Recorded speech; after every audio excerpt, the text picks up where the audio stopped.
Good evening, ladies and gentlemen. Welcome to the Wall of Power Radio Hour. This is your host, Paul Metzen. For Minneapolis and St. Paul music fans, we have a real treat tonight. If you remember going to any number of clubs in the early 1990s, you heard my guest, Lisa Wooster, at that time, playing at places such as First Avenue, Uptown Bar, 7th Street Entry, the 400, the Fine Line Music Cafe, and more. She's performed with such greats as Warren Zevon, Marianne Faithfull, the Jayhawks, and Peter Case, among a host of others. She's living out in Massachusetts now, and she's got a great new EP out called Quincy Street EP. We used to kind of hang in the same circles back in the day, and we just kind of reached out to each other a couple of weeks ago. She sent me her new record. It's just fabulous. So we're going to be hearing clips of 4 tracks on that for the whole show tonight on the Wall of Power Radio Hour. Welcome, Miss Lisa Michelle Anderson. How are you, Lisa? I'm great. Thank you so much for having me, Paul. Really appreciate it. I'm so excited to talk to you after all these years. After all these years, my goodness gracious, it has been a while. Your new record is just great. I just absolutely love it. Thank you so much. I'm really excited about it. It feels like it's really one of my most sort of true to myself projects I've ever done. It's got a little nostalgic feel to it, but also hope and I don't know, I just feel like I just have really kind of finally letting my creative songwriting has kind of been released. So I'm really excited. Thank you so much. When did you end up in Massachusetts? Gosh, it's been a long time, Paul. I ended up out here in 1998. Okay. And I had met my now husband through mutual friends in Minneapolis when he was visiting his friends that happened to be my friends. Nice. And so, that was a big decision to leave the Twin Cities. But we always knew that we could return, if that was the choice. So, but the years pass and you kind of get, settled into a new community, and I've been here ever since. So. Well, you have a history of travel in your life, Lisa. I was reading a little bit of your bio, and after the divorce of your parents, your mom started a position with the Foreign Service, and at the age of 14, the family moved to Australia for 3 years, then Iran, and then Greece. Yes. So travel's nothing new to you. Well, that's true, and I actually graduated from high school in Athens, Greece, and it was really funny because at the time REM was sort of making a name, and Athens was this big music scene, and people would say, "Where did you graduate from high school?" And I'd say Athens, and they had no idea I meant Athens, Greece. Oh, that's funny. But, it definitely runs in the family, the travel bug, definitely. Now, do you and your husband, do you have any children? We have one 16-year-old son that is very involved in theater and music, and, we kind of joke, we say we don't know where he gets it, but, he's... So homeschooling now during this time, though, and hoping things will open up again. But definitely, yes. When it's safe, right? Yes, absolutely. So now, did you immediately start playing when you moved to Massachusetts out there, or did it take a while for you to get your music chops together and places to play? I started playing when I first moved out here, but what I was really concentrating on was really sort of playing with other people for the first time. I had done I always had a band in Minneapolis, or I'd do solo gigs, but I think I was just really ready to sort of spread my wings and really play with other people. And a really nice surprise was my younger brother, who was from Kansas, moved out here and ended up being a very prolific songwriter and performer. So I played a lot. He goes by the name of Sky Smead. I ended up playing a lot with Sky, helping on various recordings. And then a few years back, very involved with a band for 5 years called Bell Engine. and also, singing a lot of backing vocals on different people's projects.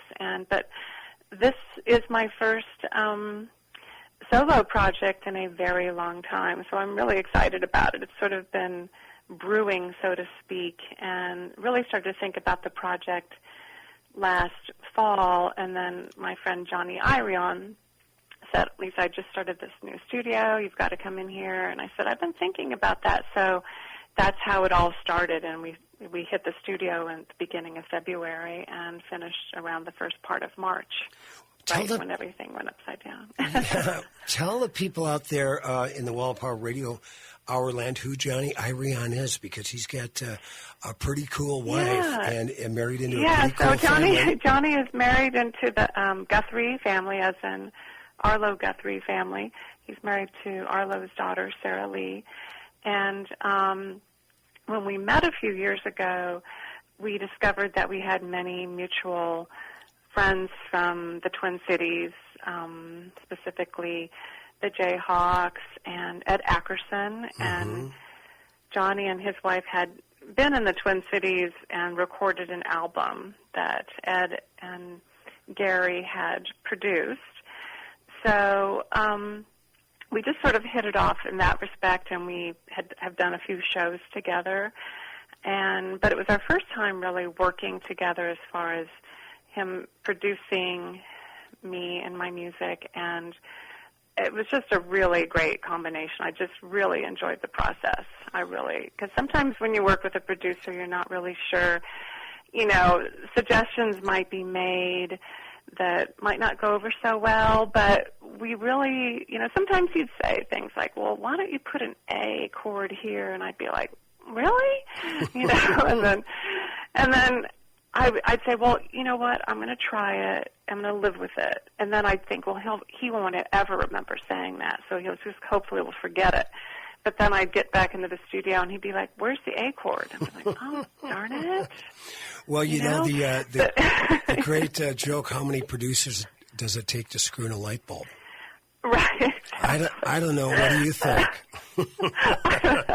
Well, I'll tell you what. But we would just sort of split the difference sometimes. And then, the funny thing is he would usually be right. But I would also be right, too. But we'd never, it was just a very easy working relationship, and the band that played on the EP are just incredible friends that I've had out here for years that I've played with, and the drummer is Don McCauley. He when he's not here, he's usually on the road as Charlie Watts' drum tech.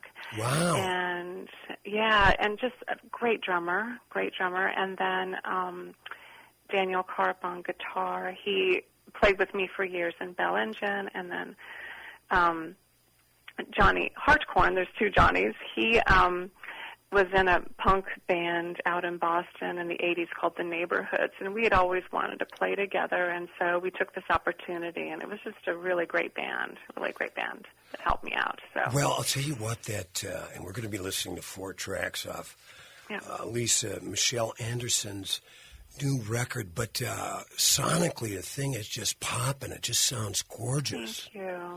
Thank you. And it's kind of we worked really hard on it. Yeah, well, let's not forget, back when Lisa Michelle Anderson was Lisa Wooster, her first solo recording project, the album Second Look, in 1999, she came out, and she was voted Best Female Singer-Songwriter by the Minnesota Music Academy. Do you miss Minneapolis? Oh, I do. I really do. And we get back every once in a while, not as often as we would like. But fortunately, the whole family loves it there. And I do. I really do. I miss the energy. Where I live now is wonderful and very beautiful. We have a lot of music out this way. We're about 2 hours north of New York City and 2 hours west of Boston. So, but still the energy of the Twin Cities, the theater, the music, the dance, it just is really, there's no place like it in the world, I'm convinced. Yes, so I absolutely miss it. I really do. It's sort of I call it one of my homes. I have a few, but Minneapolis I would definitely consider home, and still have really great friends there that I'm able to stay in touch with. So. Well, Lisa, we miss you here, but it's so great to hear your new music.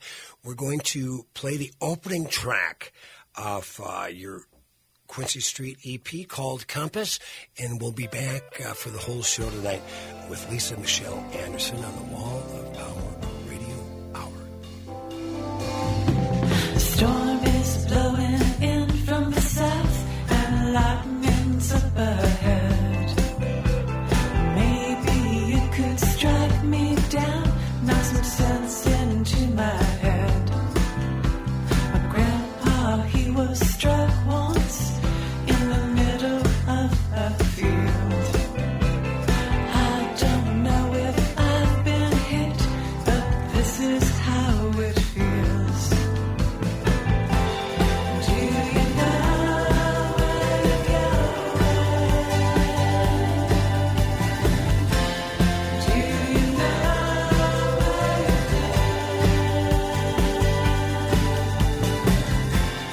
Do you know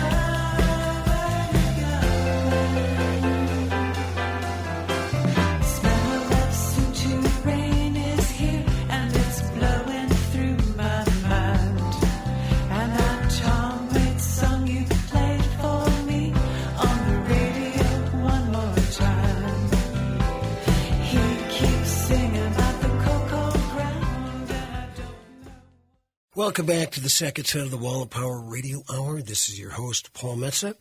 My guest for the whole show tonight, my old buddy, Lisa Michelle Anderson. If you were around in the 90s in the Twin Cities, you remember her as Lisa Wooster. Lisa, let's talk a little bit about when you started to play in Minneapolis, late 80s, early 90s. Boy, that was such a great scene back then, wasn't it?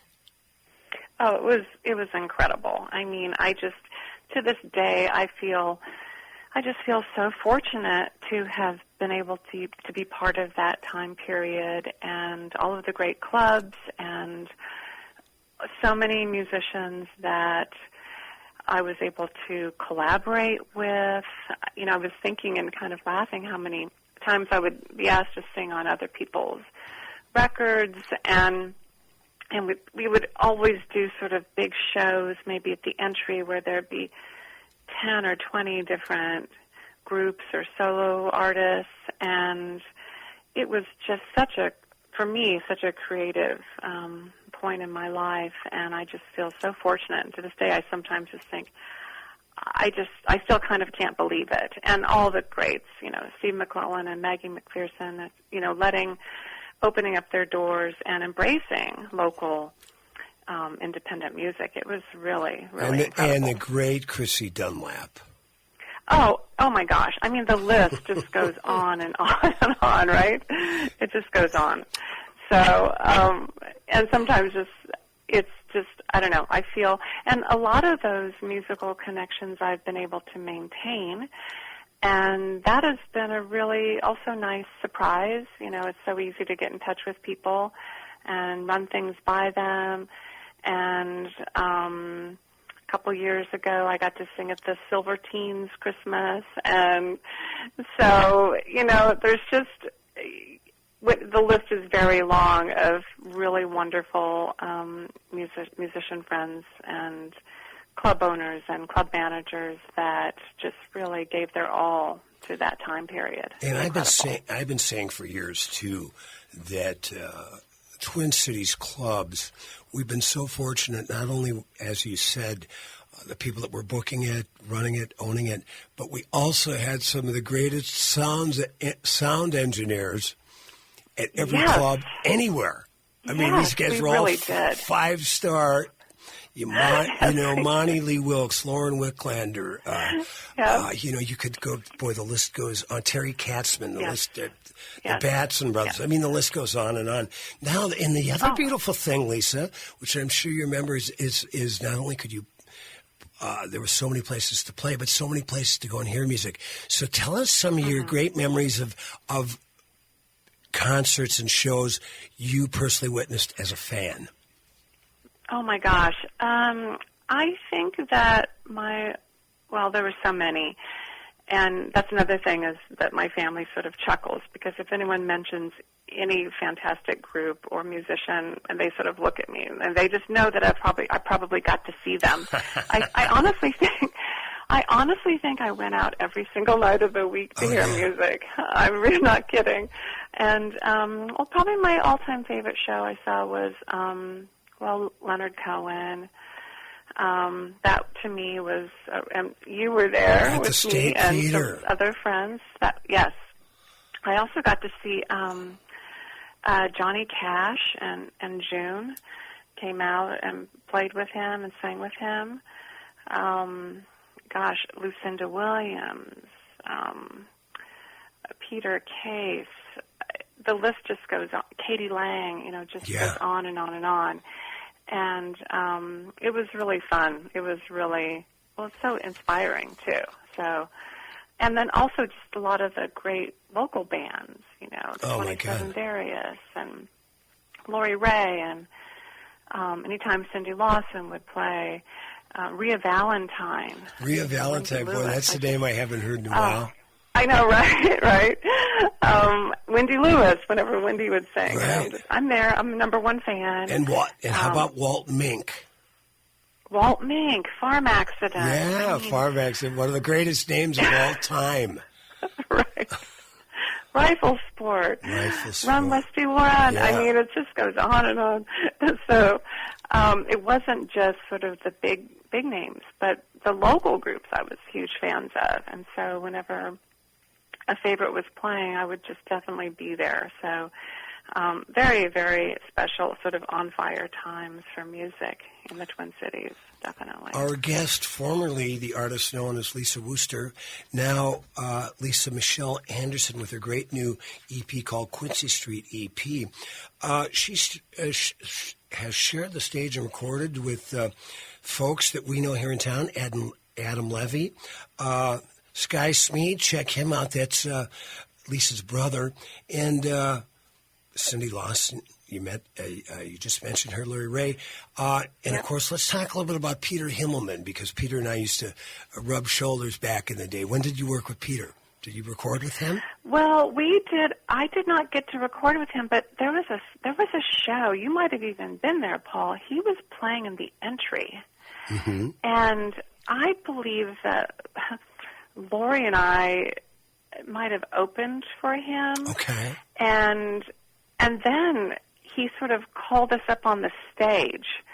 So we all got back up on the stage and sang with him. And then he sort of led everyone down to Lake of the Isles. Right. I wasn't there, but that was a legendary show.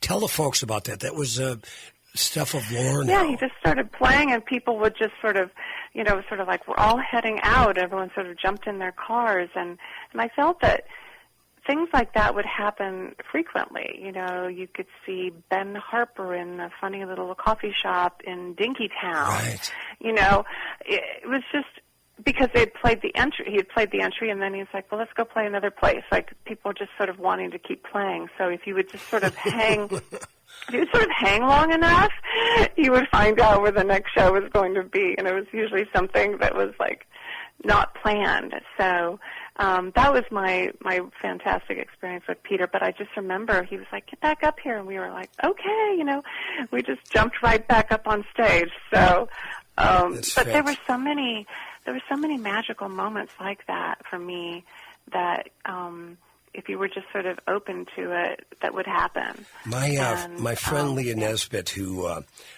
lives down in Red Wing now, tells a great story about seeing Sean Colvin busking at Hennepin and right in Uptown on Hennepin and Lake Street. Yeah. Hey, we've got Lisa Michelle Anderson on. We're going to listen to another track off a great new record. It's the title track. It's called Quincy Street, and we'll be back with Lisa for the whole show tonight on the Wall of Power Radio Hour. 1, 2, 1.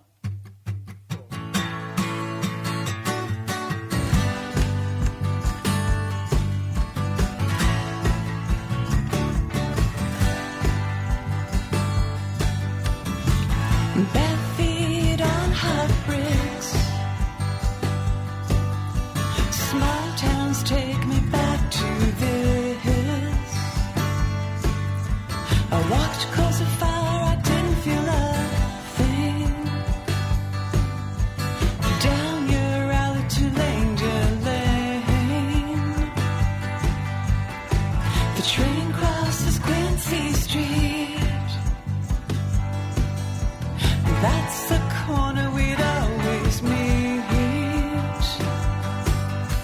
Mama didn't like the looks of you. I told her you were shy, it wasn't the truth, not the truth.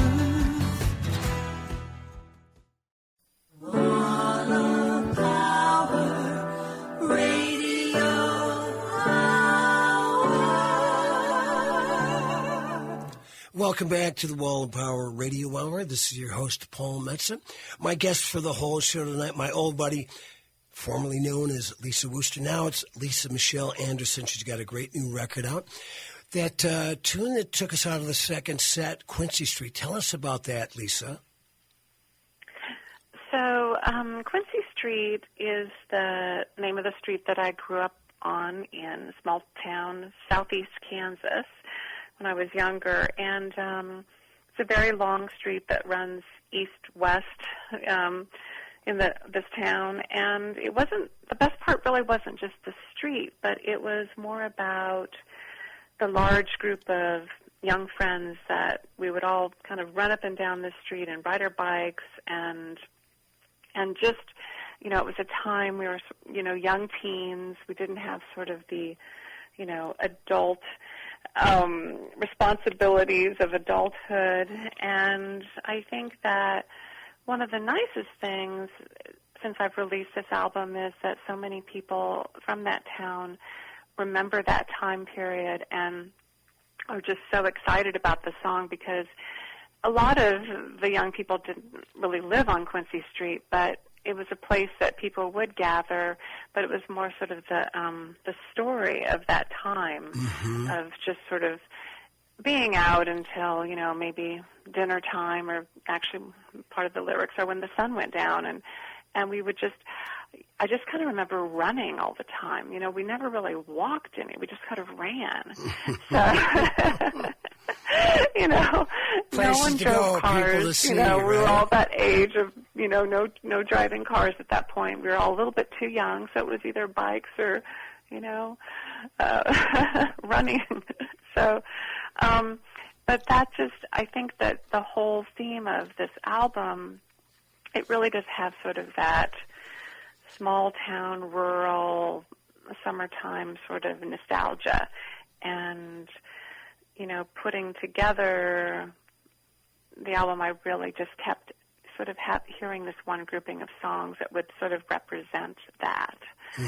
So that's sort of how that came about. How do you feel, because I know exactly what you're talking about. A lot of my songs deal with those formative years in your life, the teenage years. You're first falling in love. You're going to the big city for the first time. You're learning stuff. Now you're raising your son, who's 16 years old. How do you feel as a parent raising a teenager in this time compared to that time? Well, it is definitely different, but it's probably very similar in other ways. And I think that, you know, the one thing that we try to do is really keep communication open and talk about things. And, you know, I try really hard not to sort of say things like, yeah, I had to walk a mile to school in the snow and things like that. You know, I try really hard not to say things like that. Right. But, you know, I think that being really open, because these are definitely tricky times for all kinds of reasons, especially right now. So I feel fortunate that I was raised in a very liberal family, and how my parents raised me to not have hate, or, you know, but to be respectful of people from all over, no matter your religion, your gender, color of your skin. And so I think that we're trying really hard to do that with him, and just be very open, and that he could always tell us anything or talk to us about anything. And I think for my parents, I feel that we can sometimes model maybe what our parents did or didn't do right. So, or try to be a little bit different than maybe they were, and maybe we weren't so open. But I remember kind of getting into trouble a few times growing up, and my mom was better about it than I ever thought she would be. But so it's just talking it through, and we're all learning as teens, and we were all learning, and he's learning, and his friends are learning. And there's some things you're going to do that Right. you just hope that, we always say, use your head, use your brain, think it through. So, but I think that, and we live in a very kind of rural place, so it's similar, where we sort of live in the middle of the woods. And growing up, I grew up in this, first of all, in a little tiny town. I did change that dramatically, but so there are definitely some similarities of his youth. So Now, going back to your biography, and you're raised by your mother, who started a position with the Foreign Service. Now, when I read things like that, I usually go, she was a spy. She worked for the CIA. What did your mom do? Well, it's so funny. She wasn't, first of all. She was my mother never went to college, but she was a very, very good secretary, as in typist, and shorthand, and she had great organizational skills. Hey, I'm 50. I'm one of the proudest. One of the things I'm most proud of. Sorry for jumping in here. You're talking No, that's okay. You're talking to 52 words a minute here. See, Thanks to there you Mrs. go. Krause. That's probably the best thing I ever learned in high school that I kept with me is my typing skills. Exactly. And my mom always wanted to go somewhere. She was raised on a little farm in Nebraska. She would sit on her front porch and dream of the day that she could go somewhere, and she ended up getting the opportunity to travel quite a bit. When my parents were divorced, money was tight. Someone had sent her an application for the Foreign Service. They were looking for secretaries, basically people that had good communication skills and organizational skills. She haphazardly filled out the application, and like literally 1 month later, we get a call. We're in southeast Kansas. I remember the call on the yellow phone, and they said, "We're sending you to Australia," and we just Wow. we were sort of jumped up and down, and it was incredible. So she was a real survivor, and she had the gift of gab. She could really talk to anyone, and she just thrived and loved her work. But she was not a spy. I do know that. Spy in the House of Love. Now, is she still with us? No, she passed away just this March. So, my deepest condolences. Yeah, it was. Thank you, but it also shows sort of the time we're in with the pandemic. My sister and I were not able to go there. Oh. So she, she had a peaceful passing, and so what we're all going through, it affects us in many different ways, not just for people that end up getting COVID, but Right. It affected our ability to go there and be with her. So, but we also knew in our hearts that she would always want us to be safe, and what we all want for each other is Right. to be safe during these sort of times, these turbulent times. So Did she get to hear any of the new record? she did not, but she was, my probably number one fan. Yeah. I think that both my parents were always very supportive of me playing music, creating art. My father was an artist, so I kind of had that in the family. This sort of experimenting and being creative was sort of smiled upon It was never frowned upon. You know, my rule of thumb for years, Lisa, is that I say most male musicians are mama's boys, and most female musicians are daddy's girls. But it sounds like you had a little bit of love from daddy and mommy. I did. I really did. And it's funny because years later I feel like my music was the first thing that came out. And then as I've gotten older, I'm also a metalsmith, so the art side has come out and the visual side. So I really love having both. I think it's a great combination. And I think a lot of people I know that are musicians also have that other side of the artistic or the visual in all kinds of ways, be it putting together a video or helping design your own artwork for your CD or album cover. So I think that that's a real gift, and it was really supported in my family. So I've been since I was a kid, a frustrated cartoonist, which is something. Yeah, I've got a couple of characters I'm working on. I'm thinking about bringing my nom de plume in high school was Bernie Scribble. Those were kind of my stoner writings for the high school newspaper, but I might have to bring Bernie Scribble back. But, yeah, let's talk a little bit about Lisa, because you design and fabricate sterling silver jewelry, and your stuff can be found, like, all over New England. If people wanted to order some stuff, do you have a website you could tell us about? Yeah, so that just is under lisaandersonstudio.com. And the funny thing is I started making jewelry when I was back in the Twin Cities, but I didn't really publicize it very much, and I would sometimes go off and do an art show during the day, like on a Saturday, and then I'd zoom home and throw my guitar in the car and run down to the 400 and jump on stage. So I've been doing it for a long time.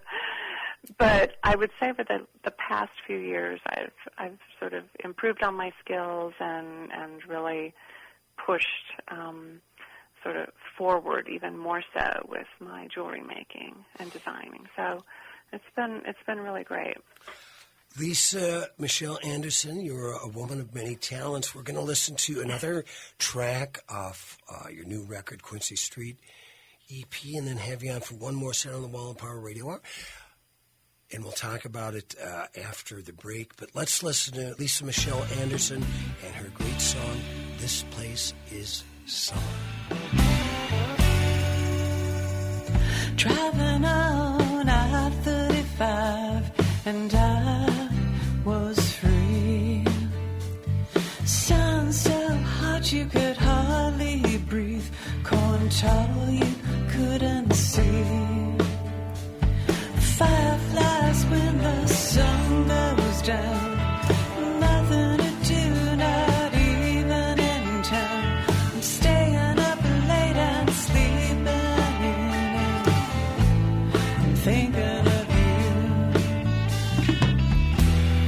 This place is summer and I'm dreaming you back to me.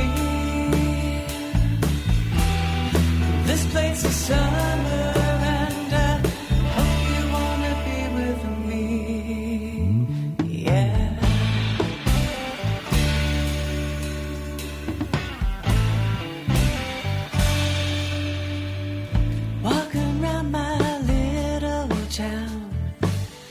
There's nothing left. I'm walking down a country road, dusted in sweat.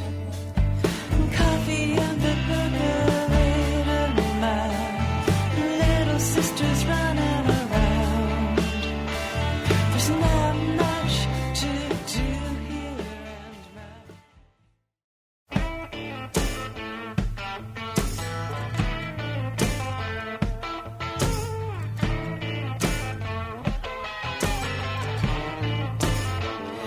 I'm on my hands, I'm on my knees.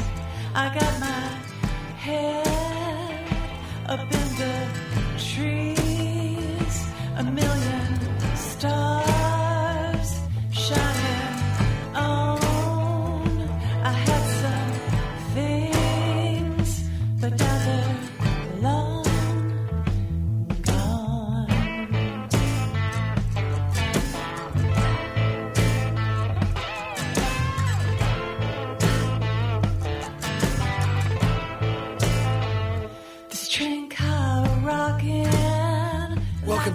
the last set of the Wall of Power Radio Hour. This is your host, Paul Metza. We opened this set with a song called Train Car Love, and we're going to have Lisa Michelle Anderson, the artist who sang it, tell us about that, and then she's going to talk about the song that we ended the third set with, This Place of Summer. Let's talk about this song, Train Car Love, Lisa. You didn't write that, did you?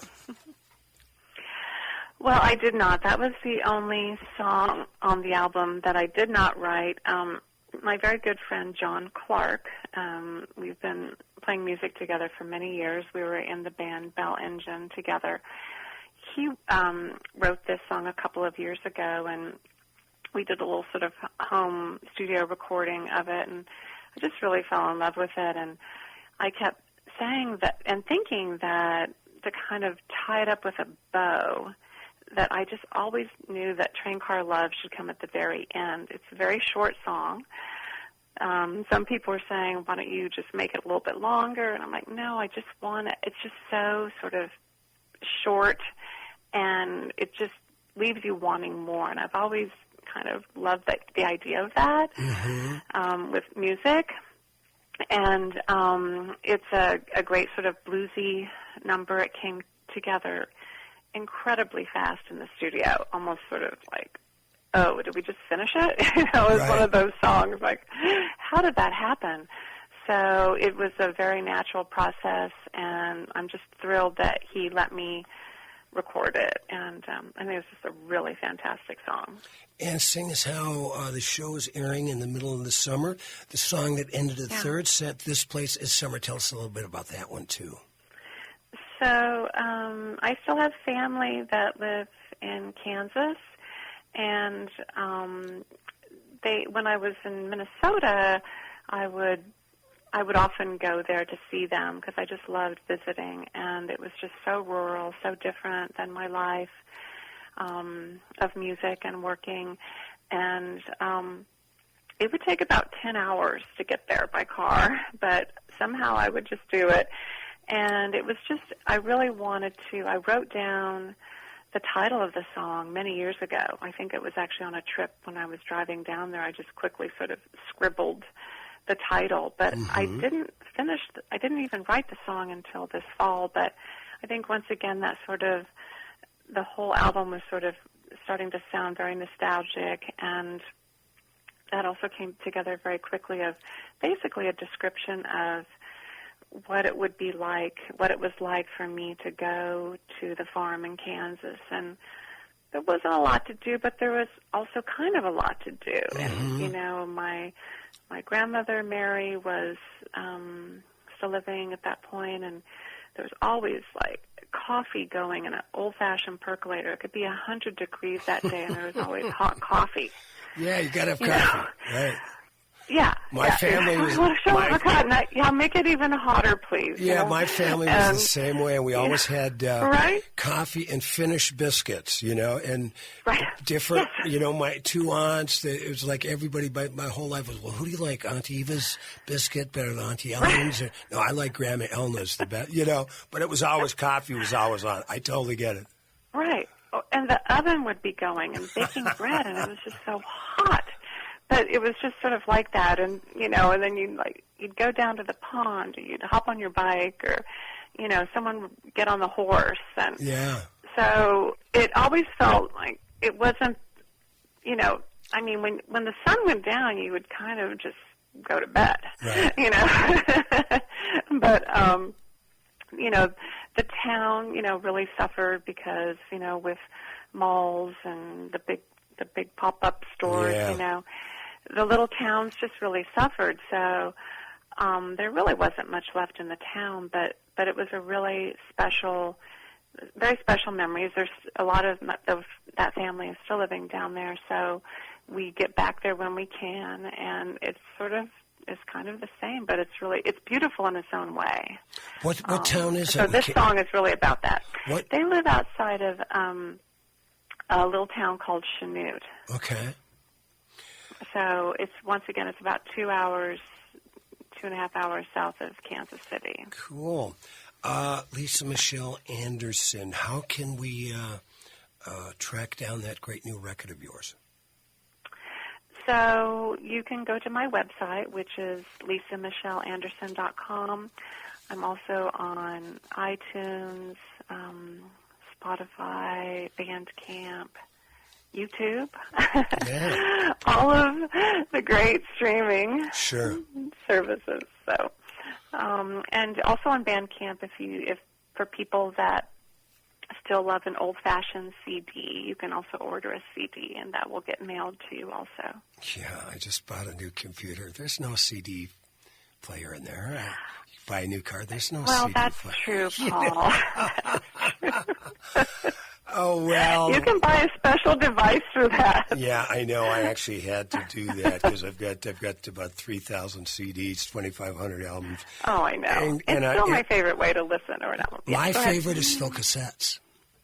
I think the Oh, cassette is gosh. the most durable form in terms of music in the last 100 years, and I stand by it. Hey, we've got 30 seconds left, Lisa. Okay. What are you planning to doing touring, when it's time to get out there again? Where can we see you? Absolutely, and I was all ready to go, when this was released, but that's okay.